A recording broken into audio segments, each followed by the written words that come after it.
Business marketing YouTube சேனலுக்கு உங்களை வரவேற்பதில் மகிழ்ச்சியுடன் நான் உங்க ஆர் சுவாமிநாதன் MBA. வணக்கம்.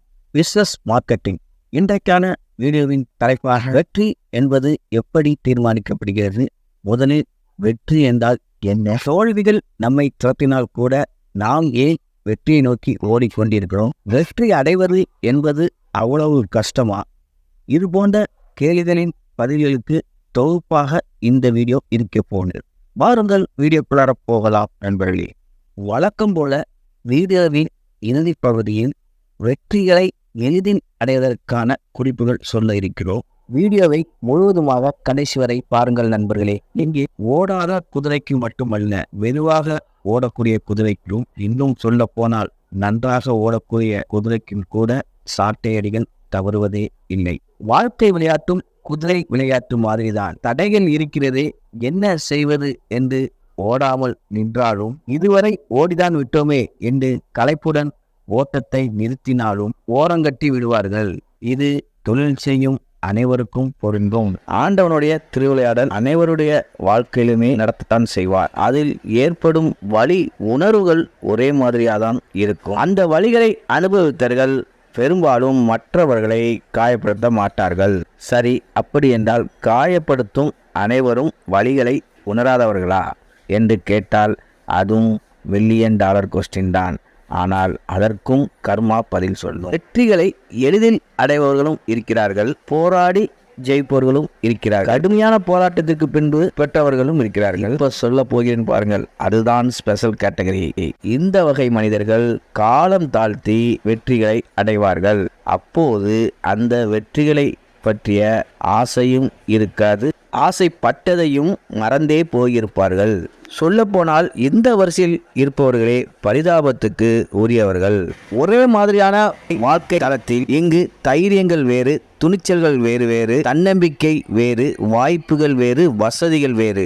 ஆனால் இதில் சிலர் சிக்கி சின்ன பின்னமாகி சிதறி விடுகிறார்கள், சிலரோ பிரகாசிக்கிறார்கள். இது அனைத்து தொழில் களத்திற்கும் பொருந்தும். தோல்வி அடைந்தவர்களிடம் போய் கேட்டு பாருங்கள், தோல்விக்கு எது முதல் காரணம் என்று. நம்பிக்கை இல்லாமல் மன அழுத்தத்துடன் எப்போதும் இருப்பதால் வெளியேறிவிட்டேன் என்று சொல்வார்கள். வெற்றி அடைந்தவரிடம் எப்படி வெற்றி அடைந்தீர்கள் என்று கேட்டு பாருங்கள்.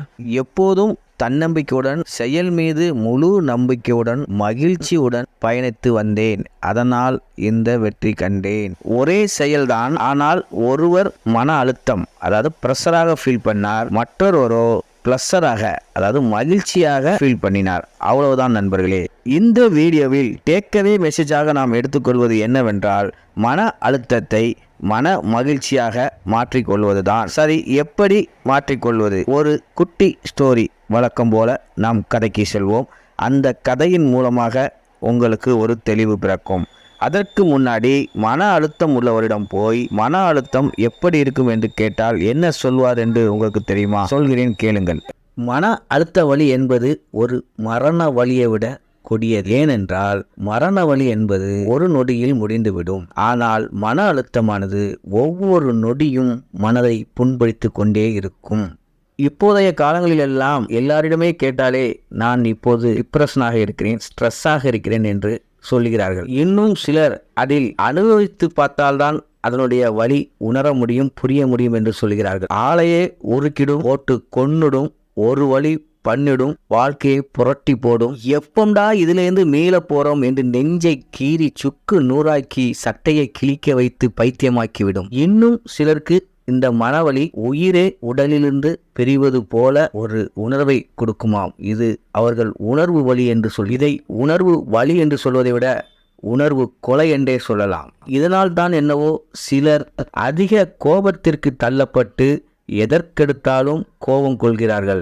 இதற்கான காரணத்திற்கான மன அழுத்தத்தை அல்லவா நாம் கொள்ள வேண்டும். இந்த மன அழுத்தத்தினால் யாரிடம் அன்பை காட்ட வேண்டும், யாரிடம் கோபத்தை காட்ட வேண்டும் என்று தெரியாமல் இரண்டு விழிகளும் பிதுங்கி கண்ணீர் துளிகள் நிரம்பி தன்னந்தனியாக அடர்ந்த இருண்ட காட்டுக்குள்ளே நம்மை காப்பாற்ற ஒரு ஆள் கிடைக்காதா, நாமும் சாய்ந்து கொள்ள ஒரு தோள் கிடைக்காதா, தலை சாய்ந்து கொள்ள ஒரு மடி கிடைக்காதா, நம்மை தூக்கி காப்பாற்ற அழைப்பதற்கு ஒரு குரல் கிடைக்காதா? முதுகை தட்டி கொடுத்து தடவும் தலையை வாரி விடவும் ஒரு விரல் கிடைக்காதா? இப்படி நம்மை நடுத்தெருவில் உட்கார வைத்து நம்மை பாடாப்படுத்தும் அந்த மன அழுத்தம் எப்போது குறையும்? எவ்வளவு பெரிய நோயை கூட குணப்படுத்த பல மருத்துவர்கள் இருக்கிறார்கள். ஆனால் இந்த மனநோயை குணப்படுத்த ஒரே ஒரு மருத்துவர் மட்டும்தான் இருக்கிறார். அது யார் என்று கேட்கிறீர்களா? ஆம், நீங்கள்தான் அந்த மருத்துவர். இந்த கொடூர மனநோயிலிருந்து விடுபட நாம் ஒரு வழியும் இருக்கிறது. குறைகுடம் கூத்தாடும், சில்லறைகள் தான் சத்தமிடும், நிறைகுடம் தழும்பாது என்று சொல்வார்கள். வெற்றி பெறுவதற்கு சும்மாக அமைதியாக இருந்தாலே போதும் அப்படி என்று சொன்னால் நம்புவீர்களா? ஆம் நண்பர்களே, மனதை அமைதியாக வைத்திருந்து பாருங்கள். மன அமைதியில்தான் பல வெற்றி சூத்திரங்கள் தென்படுமாம். ஒரு புது விஷயத்தில் ஈடுபடும் போது அந்த விஷயத்தை பற்றிய எண்ணங்களை காலி டம்ளர் போல மனதை வெறுமையாக வைத்துக் கொள்ளுங்கள். எல்லாம் எனக்கு அதை பற்றி தெரியும் என்று நீங்கள் இருந்தால் கொஞ்சம் கூட கற்றுக்கொள்ள முடியாது. அதே நேரத்தில் கொஞ்சம் தெரியும் என்று நீங்கள் நினைத்திருந்தாலும் உங்களுக்கு தெரிந்த அந்த கொஞ்சம்தான் முழுவதுமாக அந்த செயலை பற்றி தெரிய உங்களை விடவே விடாது. இதில் எது சிறந்தது தெரியுமா? உங்கள் மனதை எம்டியாக வெறுமையாக வைத்திருந்து அந்த செயலை பற்றி கற்க ரெடியாக தயாராக இருங்கள்.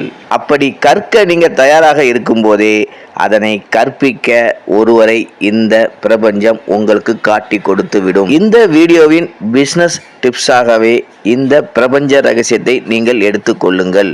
எப்படி தானாகவே கிடைக்கும் என்று கேட்கிறீர்களா? அதற்கும் சொல்கிறேன், கேளுங்கள். நிறைகுடம் தழும்பாது என்று சொல்வார்களே, ஆம், எல்லாம் தெரிந்த அந்த மனிதர்கள்தான் உங்களை நோக்கி உங்களுக்காகவே வருவார்கள். நம் அனைவருக்குமே இது மாதிரி ஒருவர் வந்து இருப்பார். ஆனால் என்ன ஒன்று, அது நமக்கு தெரியாமலேயே இருந்திருக்கும். ஒரு தண்ணீர் நிரம்பிய முழு டம்ளரில் மேலும் தண்ணீர் நிரப்பினால் என்ன ஆகும் சொல்லுங்கள்?